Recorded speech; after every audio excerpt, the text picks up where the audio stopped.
করলে এরকম আয়োজন করতে পারেন। যে ঈদ শুধুমাত্র নামাজ পড়ে বাসায় গিয়ে মোবাইল টিপা নয়, বরং ঈদ হলো আনন্দ ভাগাভাগি করা, বাচ্চাদের আনন্দ, মেয়েদের আনন্দ, পুরুষদের আনন্দ, সবার আনন্দ শরিয়ার সীমার মধ্যে থেকে পূর্ণরূপে উপভোগ করা হলো ঈদ। ঈদকে কেন্দ্র করে আমাদের কিশোর গ্যাং, ছোট ছোট ছেলেফেলেরা অনেক সময় দেখা যায় অনেক উশৃঙ্খল আচরণ করে, অনেকে দেখা যায় পিক আপে গান বাজনা করে বেড়ায়, পুরো এলাকাকে অতিষ্ঠ করে বেড়ায়। এগুলোর বিরুদ্ধে আমাদের সামাজিক সচেতনতা তৈরি করতে হবে। পটকা ফুটানো, বিকট আওয়াজে গান বাজানো, এগুলোর বিরুদ্ধে আমাদের প্রত্যেককে সামাজিকভাবে কাজ করতে হবে। কারণ এগুলোর কারণে অনেক দুর্ঘটনা যেমন ঘটে, সবচেয়ে বড় কথা হলো এটা আল্লাহর হুকুম লঙ্ঘন হয়, শরিয়া বিরোধী কাজ হয়।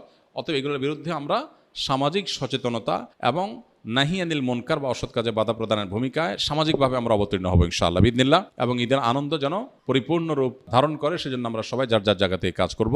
আসুন্নাহ ফাউন্ডেশনের ঈদ আয়োজনে আপনাদেরকে আমরা দাওয়াত দিচ্ছি, যাদের সুযোগ আসে ইনশাআল্লাহ আপনারা এখানে ঈদের নামাজ পড়তে আসবেন। আমরা ঈদের নামাজ পড়বো, ঈদের নামাজ পড়ে আমরা মানুষের সাথে সাক্ষাৎ করি, লম্বা সময় থাকার চেষ্টা করি, আনন্দ ভাগাভাগি করার চেষ্টা করি। সবার প্রতি উদাত্ত আহ্বান থাকলো, দাওয়াত থাকলো, যারা আমাদের এখানে নামাজ পড়তে আগ্রহী তারা আসার জন্য। আর যারা মহল্লা নিজের এলাকায় নামাজ পড়বেন তারা উন্মুক্ত মাঠে ঈদের নামাজকে সুন্দরভাবে আয়োজন করার চেষ্টা করবেন এবং কেন্দ্রীয়ভাবে ঈদের নামাজ পড়ার চেষ্টা করবেন। জাযাকুমুল্লাহ খাইর।